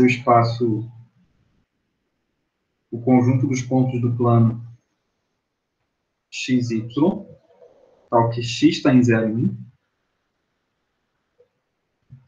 e y está entre 0 e tal de x, ou seja, a área embaixo do gráfico da função tal, onde, bom, não vou escrever onde, mas vou escrever tal de x igual a x ao quadrado, tá? Eu não vou botar 0, 1, não, vou botar menos 1, tá?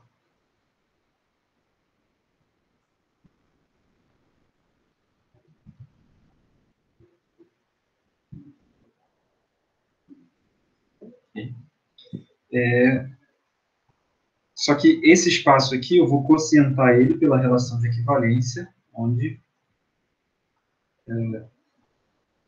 xy é equivalente a...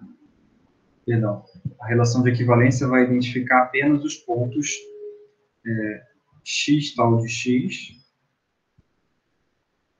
é equivalente a menos x, 0. Ok? E aí eu vou tomar a suspensão. Tá? Bom, o que acontece nesse fluxo aqui? Como são as órbitas desse fluxo? Por exemplo, se eu pego esse ponto aqui, eu vou subindo com ele, e aí o tempo que eu vou levar até subir no topo vai ser igual a x ao quadrado. Então, se eu estiver na posição x, eu vou levar x ao quadrado unidade de tempo, vai ser menor do que 1 em valor absoluto, né? Só que eu vou retornar aqui no ponto menos x, tá? Depois eu volto aqui para o ponto menos x, tá?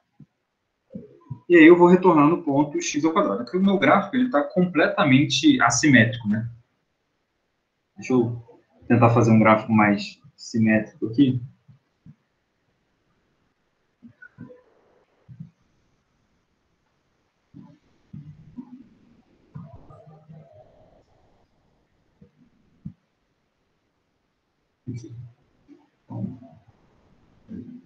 E aí depois eu vou voltar de novo, né? Esse ponto aqui, do menos x, eu vou voltar para o x de volta, certo? Porque eu volto no ponto menos x, tá?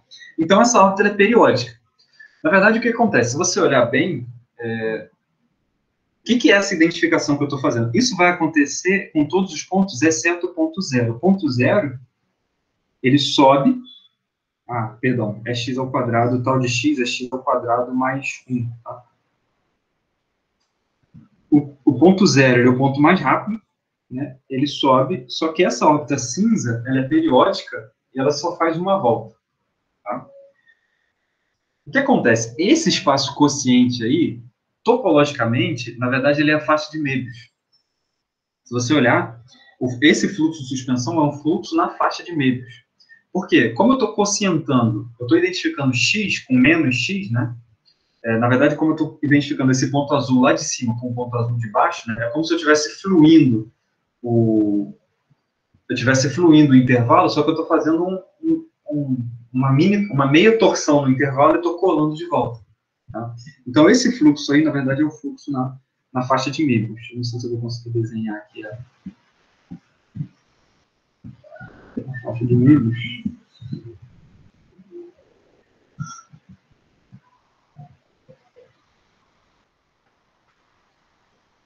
Então, esse é um fluxo, isso aí é o fluxo na faixa de Möbius, tá?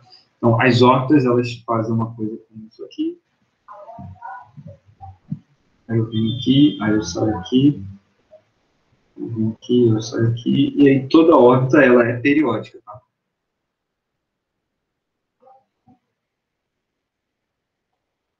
E as órbitas, elas vão ser periódicas. Todas as órbitas, exceto a órbita do zero, elas vão fazer 2 voltas na faixa, tá? A órbita do zero, não, ela faz uma volta só, ok?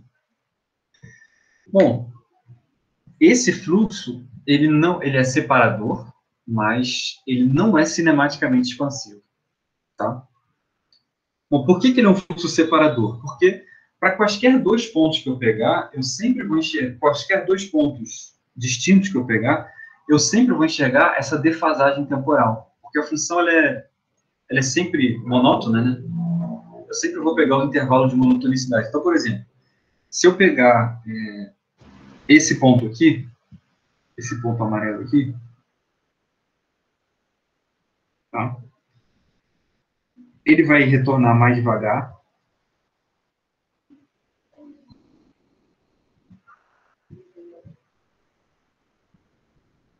Tá? Só que aí, quando eu fizer a volta dele, né, quando eu fizer menos x, ele vai retornar. Tem essa outra vantagem também, quando eu fizer menos x, né? Quando eu fizer menos o ponto amarelo, ele vai estar à esquerda do ponto verde. Então, mesmo que o gráfico tenha mudado o seu sentido, né, de decrescente para crescente, a dinâmica trocou a posição relativa entre o verde e o amarelo. Assim, o amarelo agora vai continuar chegando mais devagar do que o verde. Como eles voltam depois para o mesmo lugar, eu tenho sempre uma defasagem positiva, ou seja, o amarelo é sempre mais rápido que o verde. Se o amarelo é sempre mais rápido que o verde, eles vão se afastando, se afastando, se afastando, com velocidade constante, né? Então, em algum momento, eles vão se afastar do tanto que eu quiser. Tá? Como a variedade aí, no caso, é uma superfície compacta, tem um valor máximo para esse afastamento, mas eles vão se afastar pelo menos metade do comprimento da órbita amarela, tá? Que vai ser pelo menos um meio aí. Então, eles vão se afastar pelo menos um meio nesse caso. Ok? Mas esse fluxo não é cinematicamente expansivo. Por quê? Pega dois pontos. Se eu pego um ponto, dado qualquer epsilon, tá? Dado qualquer epsilon, eu posso pegar esse ponto verde aqui e esse ponto verde aqui, que são menos ele, o mesmo ponto. Tá? Esses dois pontos, eles estão na mesma órbita.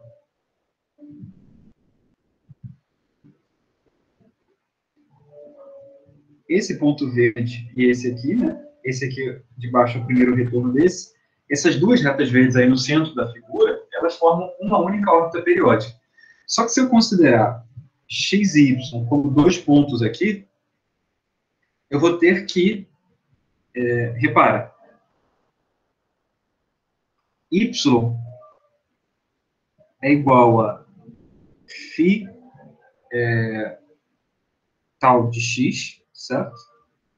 Aplicado em x, porém, tal de x é maior ou igual do que 1. Além disso,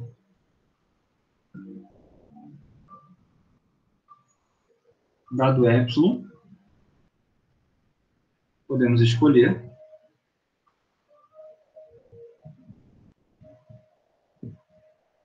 x, y, tais que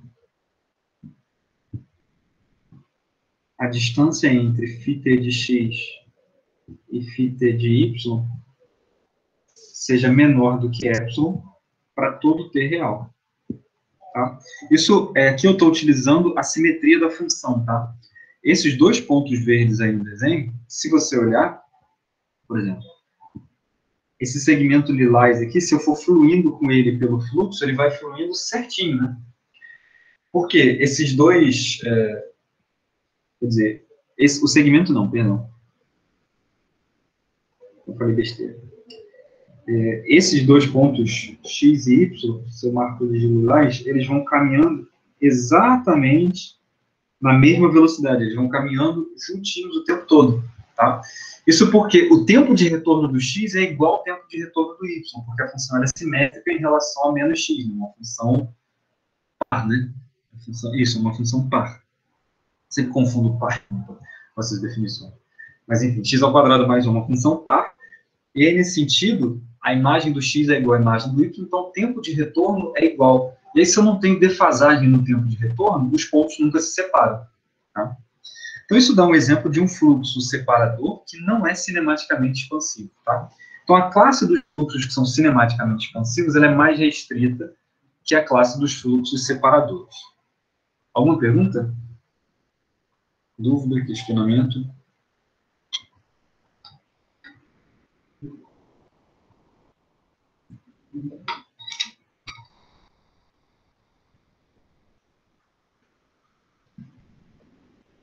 Bom, deixa eu contar então.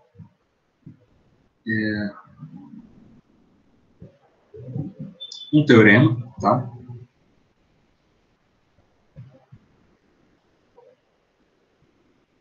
Esse teorema foi provado por um matemático uruguaio chamado Alfonso Artigue. Foi publicado em mais ou menos 2011, então é um teorema bastante recente, tá? Seja f igual a R alfa de S1 e S1 com alfa irracional seja tal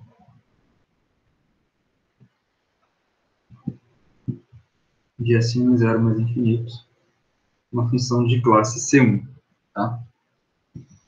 Então, o fluxo suspensão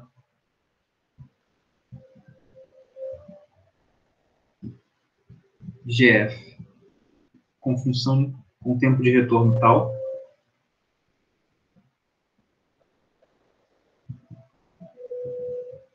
não é cinematicamente expansivo.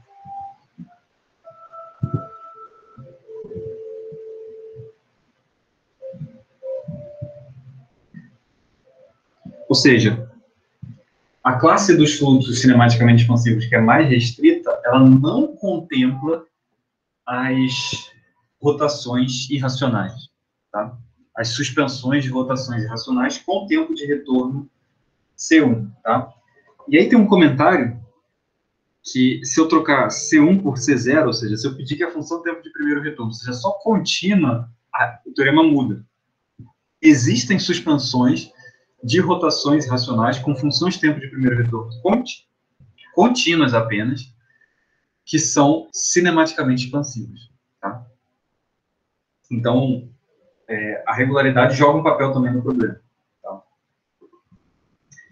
E aí, o que eu separei para contar para vocês, na aula de hoje, na próxima aula, era a demonstração desse teorema com uma quantidade razoavelmente profunda de detalhes que a gente pode fazer. Eu acho surpreendente, e essa é uma das mensagens que eu queria passar para vocês. Esse é um teorema que foi publicado numa das melhores revistas especializadas em sistemas dinâmicos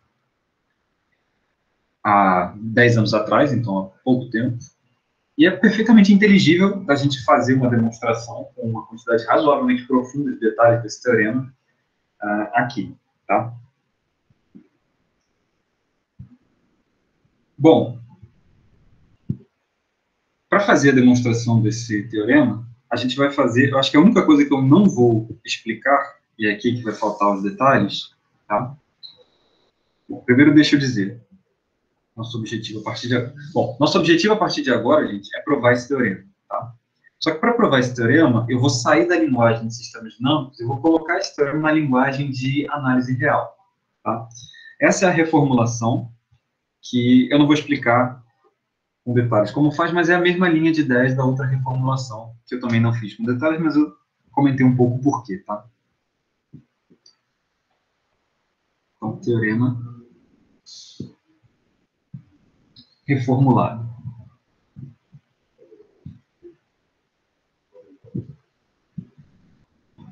Ou seja, F de S1 e S1, rotação irracional,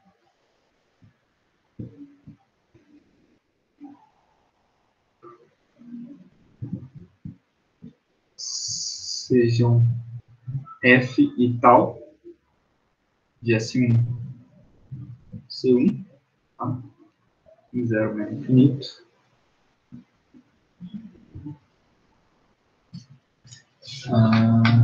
Isso, tá? E tal, C1, tá? Ok. Então, vale o seguinte, tá?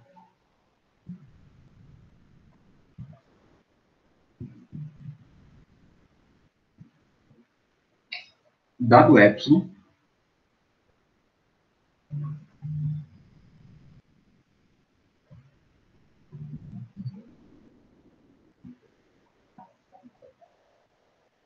para todo x pertencente a S1, existe y diferente de x, S1.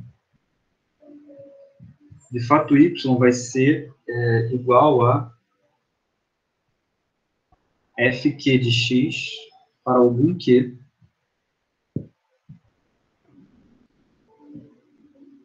natural, mas isso já é uma parte da demonstração do teorema, tá? Só que essa parte que eu estou sublinhando aqui em amarelo, ela é relevante porque ela explica por que esse teorema não prova o problema em aberto. Tá? Então, existe um y diferente de x, tá ok.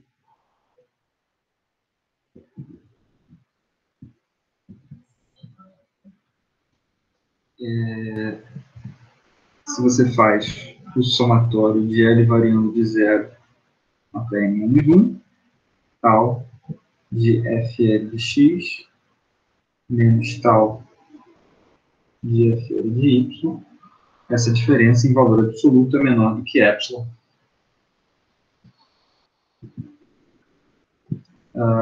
Para todo n natural, tá? Você vai provar esse teorema na próxima aula? Vou provar esse teorema na próxima aula, tá? Aí esse teorema prova o nosso exercício como consequência? Oi? Esse teorema prova o nosso exercício como consequência? Não. Triste. Não. Vocês podem se inspirar pela demonstração. É uma boa, é uma boa. Isso, num certo sentido, parece que é um pouco mais geral, talvez, do que o da prova. Não. Na verdade, a diferença fundamental entre esse teorema e o problema da prova é topológica. Repara que o domínio, né, das funções aí é o círculo. E no teorema da prova, o domínio da função é o intervalo 0, 1. E há uma diferença topológica fundamental entre o círculo e o intervalo 0, 1. O círculo é compacto sem borda, o intervalo 0, 1 é compacto com borda.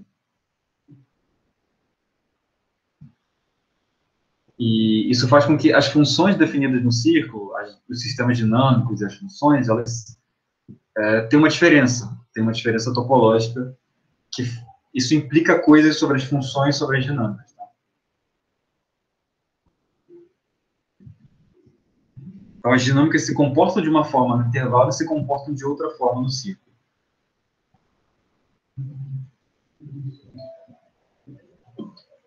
Eu vou terminar a aula de hoje, na verdade, explicando a demonstração desse teorema, assumindo um resultado técnico que vai ser objeto do nosso estudo na próxima aula. Tá? Então, para provar o teorema,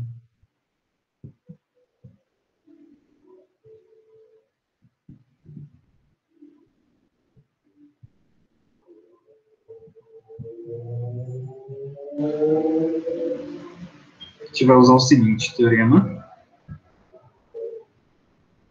Esse teorema é conhecido na literatura de sistemas dinâmicos como desigualdade de Denjoy-Cox.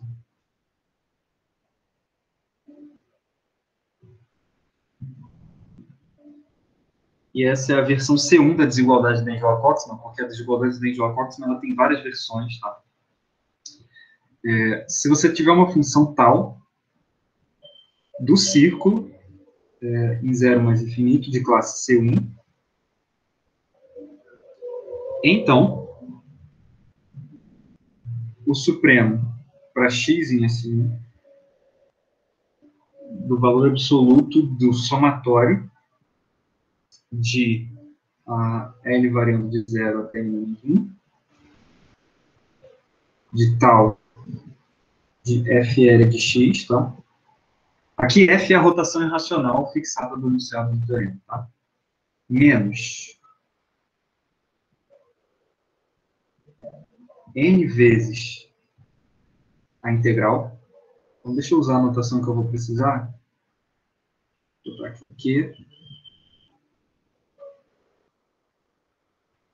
Q vezes a integral de tal dx, tá?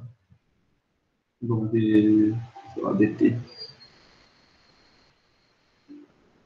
A integral sobre o círculo, ok? Esse supremo converge para zero quando Q vai para infinito.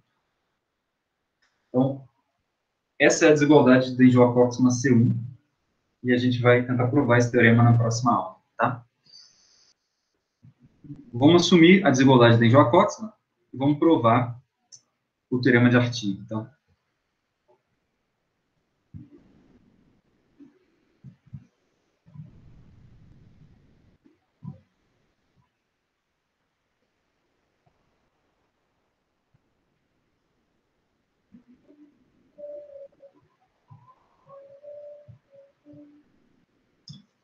Uma prova incrivelmente curta é o seguinte.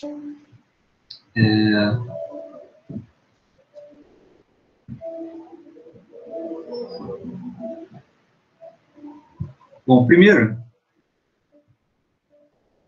antes da demonstração, a gente vai precisar de um outro lema, tá?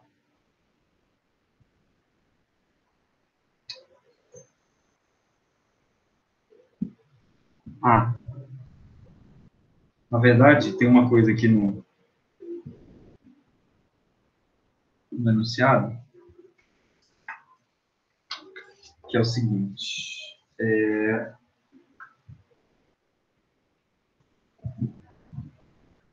Deixa eu corrigir uma coisa aqui no enunciado. Na verdade, aqui tem que ser QN. Quando N vai para infinito, e a sequência QN é uma sequência de números naturais, tal que FQN de X converte para X, tá? Eu estou sendo levemente mentiroso aqui, eu vou sublinhar isso em amarelo, porque essa não é a única propriedade que a gente vai precisar dessa sequência QN, tá? Mas eu vou explicar o que é essa sequência QN na próxima aula. Na verdade, essa sequência QN são os denominadores da expansão em frações contínuas do número X. E a desigualdade de Enjoa-Coxman envolve os denominadores da expansão em frações contínuas do número X.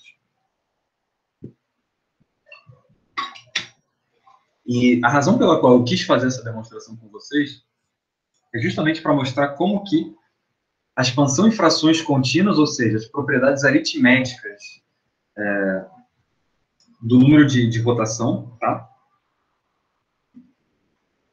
Elas implicam um teorema dinâmico importante, tá? Então, eu queria mostrar para vocês como que intervém aí essa coisa de teoria dos números, que são as frações contínuas, nesse problema. Então, agora sim a gente pode fazer a prova do teorema.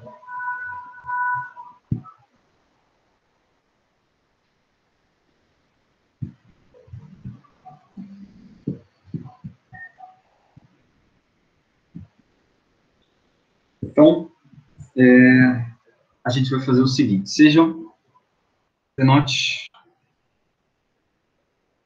vou chamar de tal n de x, eu vou chamar o somatório de L variando de 0 até n menos 1, de tal de FL de x, tá? Eu vou chamar de beta a integral sobre o círculo da função tal, ok? Tal de t dt. E aqui é a integral de Riemann que a gente aprendeu, tá? A função tal é uma função no círculo, mas você pode... Toda função no círculo, na verdade, ela é uma função periódica. Então, você pode fazer periódica de período 1 ou 2π, dependendo de como você parametriza o círculo, tá? E aí você pode simplesmente calcular a integral da versão periódica da função tal, e isso que a gente está chamando de beta, tá? A integral de 0 até o período. Bom, sejam Pn, Qn, convergindo para alfa, frações contínuas, tá? Eu vou dizer o que é isso na próxima aula.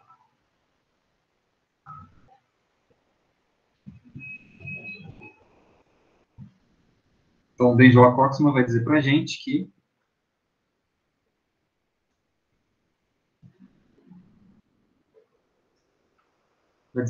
o supremo para x pertencente em S1, supremo para x pertencente a S1, de tal Qn de x menos Qn beta converge a zero quando n vai para infinito. Ok?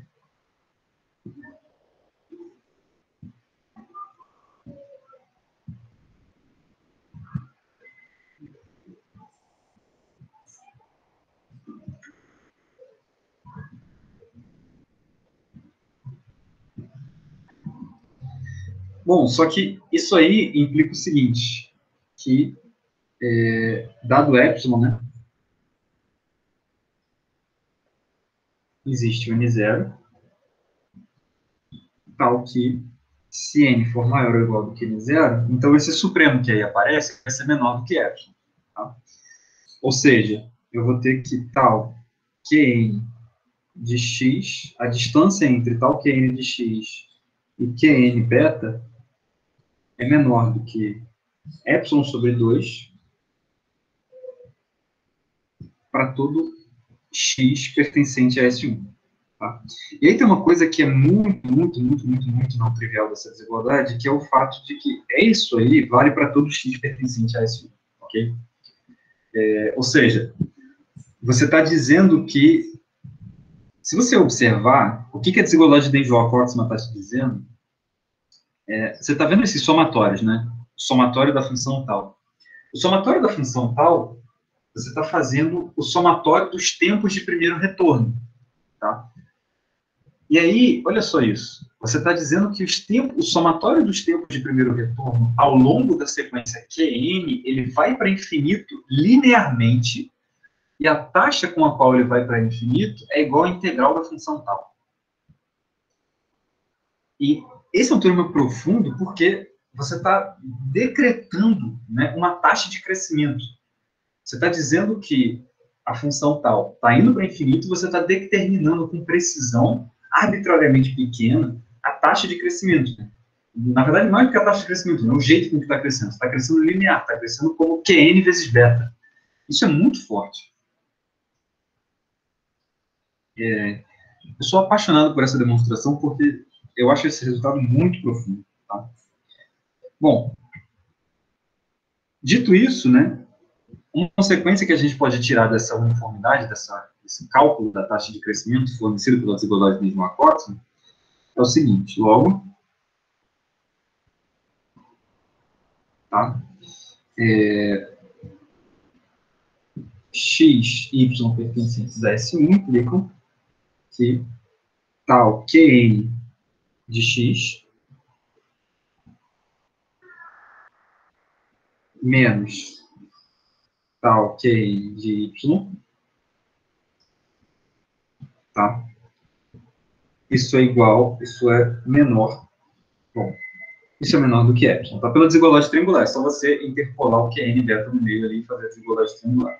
Ok? Então, essa desigualdade de cima implica essa desigualdade de baixo. Tudo bem, pessoal? Agora, dado x,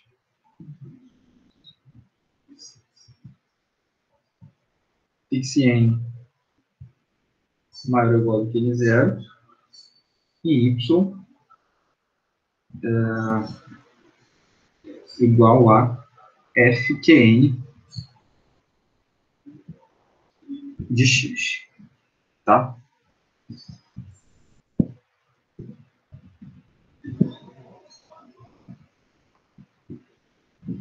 Bom, primeiro, lema. Sejam xn igual a fn de x. Tá? Então, tal m mais n de x é igual a tal n de x. Peraí.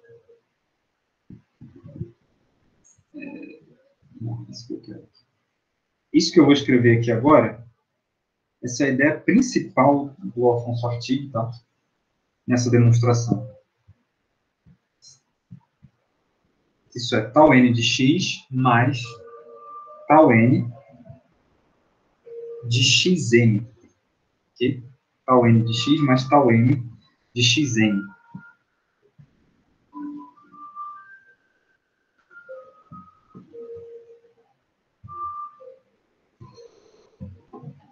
Ok? E tudo isso, tá? Só que tal n de x, beleza, tal n de x, tá? Na verdade, eu posso reescrever isso da seguinte maneira. Isso aqui também é tal n de x mais tal n de xn. Okay? Essas duas coisas são iguais. Tá? Simplesmente porque, como o xn ele é simplesmente o fn de x, né, e eu estou somando quando eu faço tal m mais n, eu estou somando de 0 até m mais n, o tal ao longo de todas as iterações, da primeira até a m mais n-ésima iteração. Tá? Então, em particular, eu estou somando tal até a n-ésima iteração. Isso dá o tal n de x. Tá? Depois, eu vou somar a partir do xn, só que eu vou somar m vezes. Então, isso dá a primeira igualdade aí, tal m mais n igual a tal n de x mais tal m de xn. Só que eu posso somar, eu posso fazer, ao invés de parar no x e depois começar do xn, tá? E andar m vezes, eu posso parar no xm e andar n vezes. Isso dá a segunda igualdade. Tá? E essa é a ideia genial do artigo, porque isso te diz o seguinte: você pode escrever que tal n de x menos tal n de xm é igual a tal n de x menos tal m de xn. Ok? Bom, e aí isso implica o seguinte, que tal que, tá? A grande vantagem aqui é que o m e o n são iguais, tá? Repara, a vantagem de escrever dessa forma, olha só, o m e o n são iguais. Então, eu posso substituir n igual a q aqui agora, n igual a qn, na verdade. Então, em particular, eu vou ter o seguinte, que o tal qn de x menos tal qn de xm é igual a tal m de x menos tal m de xqn. Okay? Só que olha só, a gente acabou de provar que tal qn de x menos tal qn de y, só que esse cara aqui é o que eu chamei de xqn, né? E esse é o y, né? E a gente já viu que tal qn de x menos tal qn de y é menor do que epsilon. Então, se eu passar o valor absoluto aqui, eu tenho essa igualdade, tá? Só que isso aqui é menor do que epsilon, tá? E isso aqui vale para todo m natural. Só que esse cara aqui é o y, né? Ou seja, tal m de x menos tal m de y é menor do que epsilon para todo m, só que o tal é o somatório, né? Então a gente provou exatamente o que estava sendo prometido lá na reformulação. É uma demonstração bastante engenhosa e me chama a atenção uma coisa, como que... Não sei, se você pensa nesse problema, fica surpreendente como que uma mudança de notação faz tudo se encaixar. Simplesmente, como a gente denota as coisas desse jeito, tudo se encaixa. Então, mas isso também revela um pouco da nossa falta de compreensão sobre o problema. Tá? Então, eu estou compartilhando aqui muito mais a minha ignorância do que a minha sabedoria com vocês. Eu vou parar esse compartilhamento de ignorância por aqui e a gente vai continuar ele na próxima aula. E aí, na próxima aula, nosso trabalho vai ser falar de frações contínuas e da desigualdade de Angela-Coxman. Vamos ver o que eu vou conseguir falar disso aí na sexta-feira, nossa última aula. Tá? É isso, pessoal. Perguntas?